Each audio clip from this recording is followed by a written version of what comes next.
नमस्कार. मी डॉक्टर सागर जावळे बोलतो. मी एक बालरोग शस्त्रक्रिया तज्ज्ञ आहे. म्हणजे एक पीडियाट्रिक सर्जन आहे किंवा चाइल्ड सर्जन आहे. आपल्या जावळे हॉस्पिटल जळगाव येथे 1 तासाच्या बाळापासून तर 18 वर्षांच्या मुलांपर्यंत सगळ्या प्रकारच्या शस्त्रक्रिया इथे आपल्याकडे केल्या जातात. तर या व्हिडिओमध्ये आपण महात्मा ज्योतिराव फुले जी सरकारची जी योजना आहे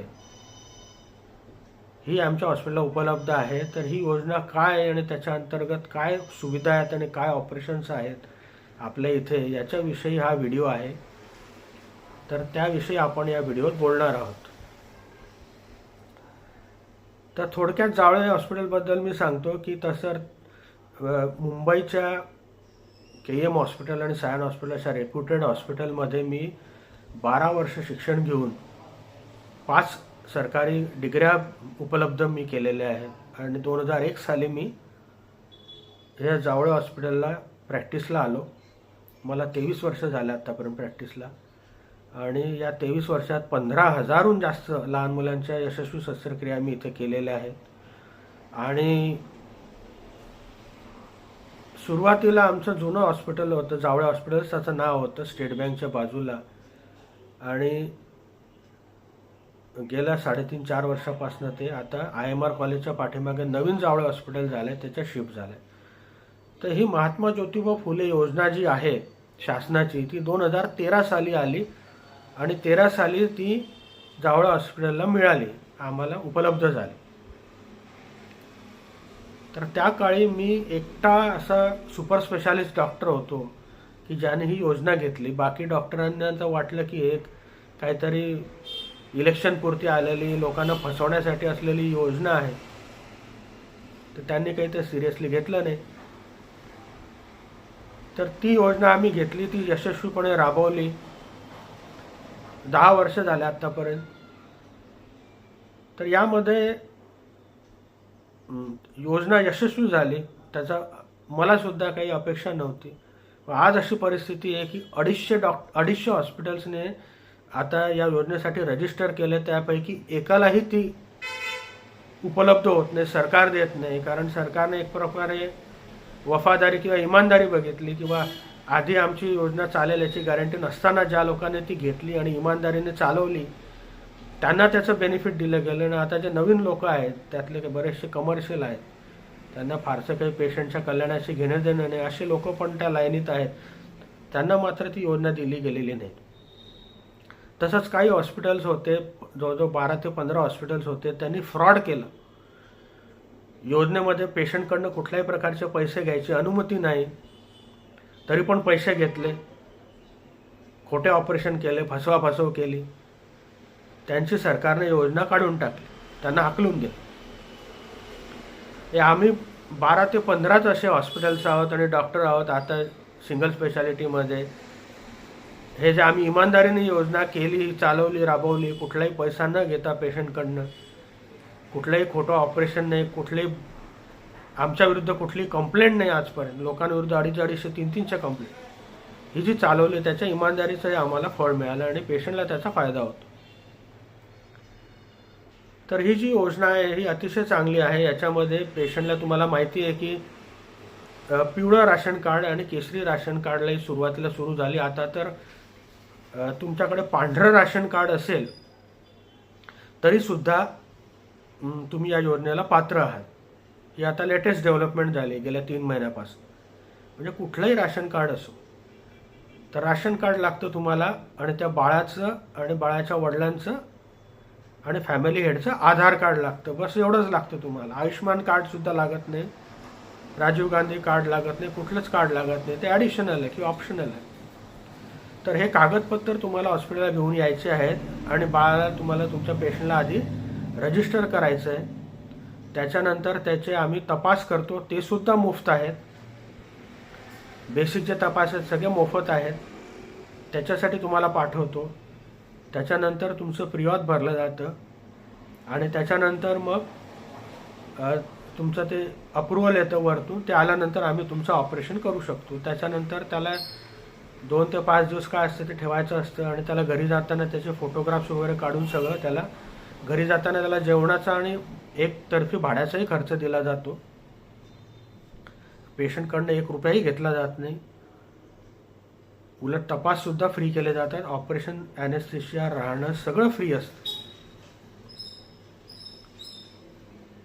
तर याचा फायदा तुम्ही घ्यायला पाहिजे. आणि 10 वर्षात आम्ही हजारहून जास्त ऑपरेशन्स केले, कारण हे लहान मुलांचे जे व्यंग आहेत हे काही फार कॉमन नसतात काही, आणि जे योजनेत जे पेशंट बसत नाहीत त्यांना मात्र प्रायव्हेटमध्ये इलाज करावा लागतो, त्यांना या बाकीच्या सुविधा मिळत नाही. तर सरकारने बरेचसे आजार घेतले आहेत, सगळे आजार घेतलेले नाहीत. तर कुठले आजार घेतले आहेत त्याची जर लिस्ट पाहिजे असेल तुम्हाला, तर माझ्या खाली डिस्क्रिप्शन बॉक्समध्ये जावळे हॉस्पिटलच्या वेबसाईटवर तुम्ही जा, तिथे आजारांची लिस्ट आहेत आणि कॉमन आजारांचे फोटोग्राफसुद्धा आम्ही टाकलेले आहेत. तर ते सगळे आजार इथे फ्री आहेत, आणि जे नाही आहेत आजार त्यांचे पण फोटोग्राफ्स आहेत, ते मात्र तुम्हाला प्रायव्हेटमध्ये करावं लागतील, त्याला काही दुसरा इलाज नाही. तर अशी सगळी योजना आहे संक्षिप्तमध्ये. इथे त्या योजनेचा माणूससुद्धा बसतो, त्यांचं सुपरविजन असतं, काही कंप्लेंट असेल तर तुम्ही त्यांच्याशी बोलू शकतात. पण तुम्हाला आश्चर्य वाटेल की गेल्या 5 वर्षात आमच्याबद्दल एक कंप्लेंटसुद्धा कोणी केली नाही. त्याच्या आधी 1-2 अतिशय साधारण अशा कंप्लेंट झाल्या, त्या मिटल्यासुद्धा. तर इतकं रेप्युटेशन जावळे हॉस्पिटलचं हाय रेप्युटेशन आहे, आणि हे हॉस्पिटल टिकलेलं आहे आपल्या इमानदारीमुळे. तर याच्यामध्ये पिडियाट्रिक सर्जरीतल्या 35-40 तरी ऑपरेशन्स आहेत. तर ते सगळे त्याचा तुम्ही फायदा घेऊ शकता. तर थोडक्यात सांगतो की कुठले ऑपरेशन्स आहेत. तर जन्मजात लहान मुलाचं जे छिद्र असतं इथल्याच्या ऐवजी खाली असतं बघा, त्याला हायपोस्पिडियाज आजार म्हणतात, त्याचं ऑपरेशन असतं, तर ते आहे. नंतर बाळाची जी गोटी आहे ती जन्मजात पोटात असते, म्हणजे त्याच्या खाली पोत्यात नसते, पोत्यात ती गायब असते, जांघेत असते किंवा पोटात असते, ते ऑपरेशन आहे. ते दुर्बिणीचं ऑपरेशन इथे केलं जातं. पित्ताशयात खडे होतात बाळाच्या आणि पित्ताशयाची थैली काढावी लागते, ते ऑपरेशन आता नवीन इन्क्लूड झालेलं आहे. नंतर अंगावरती लाल रंगाच्या गाठी असतात ज्याला हिमॅन्जिओमा म्हणतात, ते ऑपरेशन आहेत. गळ्याला जन्मजात मोठ्या गाठी असतात बाळाच्या, ज्याला सिस्टिक हायग्रोमा म्हणतात, ते ऑपरेशन आहे. नंतर बाळाचे जे किडनीचे आजार आहे, किडनीला जन्मजात सूज असते, किडनीची नळी चोकअप असते, त्याला हायड्रोनेफ्रोसिस म्हणतात, ते ऑपरेशन आहे. लघवीच्या रस्त्यात अडथळा असतो ज्याला पोस्टीयुरेथ्रल वॉल म्हणतात, ते ऑपरेशन आहे. नंतर बाळाचा जो मूत्राशयाचा जो वाल्व आहे तो निकामी असतो, त्याला वसायको युरेटल रिफ्लक्स होतो त्याच्यामुळे, तेही ऑपरेशन आहे. यातले बरेचसे ऑपरेशन तुम्ही प्रायव्हेटमध्ये करायला गेलात तर तुम्हाला 50,000 ते 1 लाख, कधी कधी 1.5 लाख खर्च लागेल. इथे 1 रुपयाही न लागतं प्रायव्हेटमध्ये हे ऑपरेशन, प्रायव्हेट हॉस्पिटलमध्ये, आणि संपूर्णपणे औषध पाण्या आणि बेशुद्धीकरणासकट मोफत केले जातात, हे तुम्ही लक्षात घ्या. तर हे भारत सरकारची पण कृपा आहे, आणि त्याला आम्ही सुद्धा कोऑपरेट केलेलं आहे. त्याच्या दोघांच्या संयुक्त विद्यमानाने या सगळ्या गोष्टी उपलब्ध झालेल्या आहेत. नंतर पोटाचे काही विकार असतात, जसं आतड्यात फसून जातं आणि बाळाला मग उलट्या होतात, सारखा तो रडतो, इंटुससेप्शन ज्याला म्हणतात, ते ऑपरेशन आहेत. नंतर हशपिंग डिजीज म्हणजे बाळाला 10-10, 15-15 दिवस संडास होत नाही, पोट एकदम असं प्रेग्नंट बाईसारखं फुगून जातं, त्याला 3 ऑपरेशन लागतात, तेही आहेत. जन्मजात बाळाला संडासची जागा नसते, त्यामुळे त्याचं वरून संडास काढली जाते, ते ऑपरेशनसुद्धा आहे. तर असे बहुतेक कॉमन गोष्टी तर याच्यात त्यांनी सगळ्या घेतलेल्या आहेत, आणि ज्या नाही घेतल्या त्यांना आम्ही अपील केलं आहे की बुवा आपण तुम्ही घ्यायला पाहिजे. पण काही कॉमन ऑपरेशन्स ते नाही घेतले सरकारने, कारण ते इमर्जन्सी नसतात आणि त्याचा खर्च फारसा नसतो. जसं सुंताचं ऑपरेशन आहे, खतना ज्याला म्हणतात हिंदीमध्ये,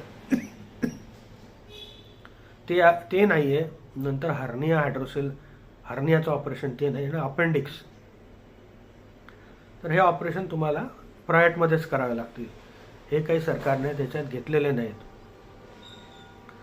ते जरी नसले तरी बरेचशी सुविधा गरीब पेशंटसाठी आता झालेली आहे. तर तुम्हाला डिस्क्रिप्शन बॉक्समध्ये खाली सगळं या हॉस्पिटलची वेबसाईट, कुठले ऑपरेशन्स फ्री आहेत, कुठले पेड आहेत त्याची लिस्ट, आणि योजना काय आहे, त्याच्यासाठी रिक्वायरमेंट काय आहे. जसं मी सांगितलं की आधार कार्ड, राशन कार्ड एवढंच लागतं. हे सगळं, आणि phone number, mobile number, email address, website address, सगळे डिटेल खाली डिस्क्रिप्शन बॉक्समध्ये आपल्याला दिलेले आहे. आणि याला एलिजिबिलिटी काय आहे, तर हे फक्त महाराष्ट्राच्या लोकांसाठी योजना आहे. तर महाराष्ट्राच्या बाहेरचे लोक याच्यासाठी एलिजिबल नाही. जसं महाराष्ट्राच्या जवळ आता बऱ्हाणपूर आहे, तर बऱ्हाणपूरचे पेशंट येतात, पण मग त्यांना हे योजने अंडर आपण हे करू शकत नाही, कारण ते मध्य प्रदेशमध्ये आहे मोडतं ते. तर अख्खा महाराष्ट्र याच्यासाठी एलिजिबल आहे. तर अख्ख्या महाराष्ट्रातला कोणीही पेशंट आपल्याकडे येऊ शकतो आणि ऑपरेशन करू शकतो. पण प्रॅक्टिकली पाहिलं तर महाराष्ट्रातनं तर नाही आहेत, पण गेल्या 4-5 आजूबाजूच्या 4-5 जिल्ह्यातनं निश्चित रेग्युलरली आमच्याकडे पेशंट या योजनेसाठी येतात. तर त्याचा तुम्ही फायदा घ्यावा ही विनंती. धन्यवाद.